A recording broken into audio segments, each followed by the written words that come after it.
Deep in the jungles of India, there was a cult that worshipped a Hindu goddess through brutal means, and in charge of this cult was a madman who had ambitions to bring darkness to the world. This is the story of Mola Ram.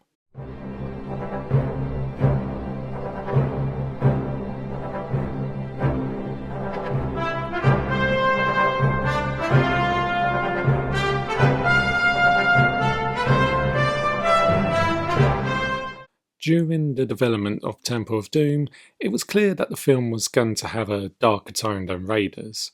So, George Lucas wanted a terrifying villain to showcase that. So screenwriters Willard Huck and Gloria Katz gave him a talent for human sacrifices, apparently inspired by the Aztecs and Hawaiian cultures. Ram's iconic headdress was based on a cow skull with a shrunken head placed on top of it. The headdress itself was designed by artist Tom Smith. The actor chosen to bring Ram to life was Indian actor Amish Puri. During production, Puri had other commitments to Bollywood, so his shooting time had to be adjusted to give him a chance to play the character. Now, this is just a theory, but this might explain why he doesn't appear in the film until an hour in. One noteworthy part of the original screenplay is the character was going to be brainwashed like all of the other Thuggy, but wasn't going to be free until his death. This plot point might have been changed late in production, as both the novelisation and the comic book adaptation keep it. The son of a survivor who escaped the British attempts to eradicate the Thuggy cult, Mola Ram dedicated his life to the will of Kali.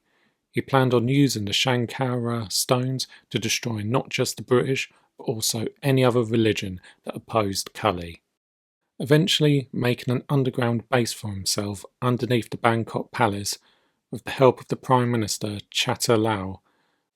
Ram used the blood of Kali to brainwash the young Maharaja Zalam to become his puppet, setting up a mining operation to find the remaining stones.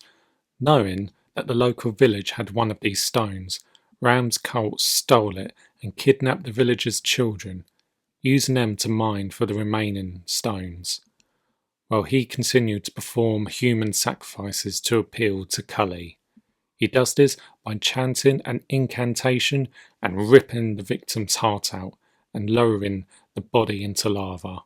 One of these ceremonies was witnessed by IndianaJones and his companions, Willie Scott and Short Round. Attempting to retrieve the 3 stones already found, Jones and his friends are captured, with Short Round forced into the mines, Willie imprisoned to use as a sacrifice, and Jones brought before Ram. Explaining his plans for the stones, Ram had Jones drink the blood of Kali to put him under the black sleep. Becoming a brainwashed member of the cult, Jones is presented at Ram's attempt to sacrifice Willie. However, Short Round managed to escape from the mines and found out how to free Jones from Mola Ram's control. Seeing the heroes fighting his men, Ram escaped through a trapdoor. Down in the mines, Ram ordered the tunnels to be flooded, hoping it would drown the 3 of them. Once that failed, Ram and some of his men had a final confrontation on a roped bridge.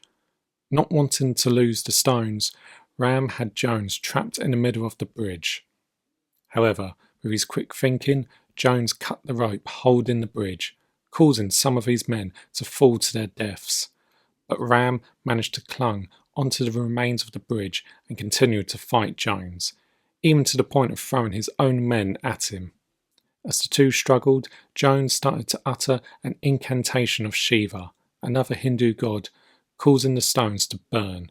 Trying to catch the last stone, Ram burnt his hand and fell from the bridge, landing into a river where crocodiles ripped him to shreds. Catching the last stone in time, Jones, Willie and Short Round returned it and the children back to the village, while the British finished off the remaining Thuggy. Mola Ram's reign of terror was finally brought to an end.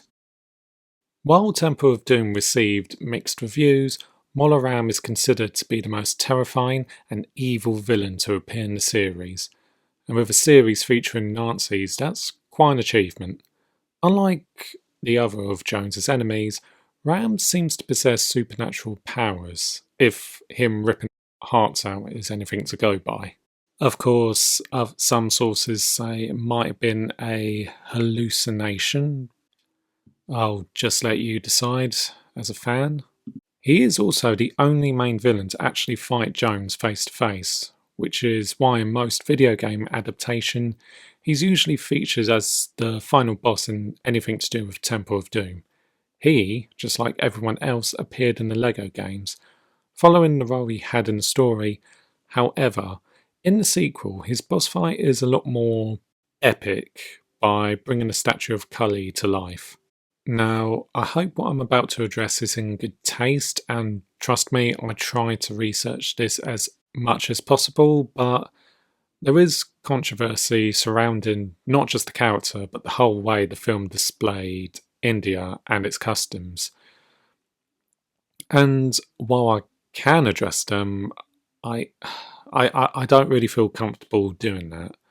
The whole point of this video is to talk about the character, and I don't believe adding the real history behind the cult he's part of is necessary.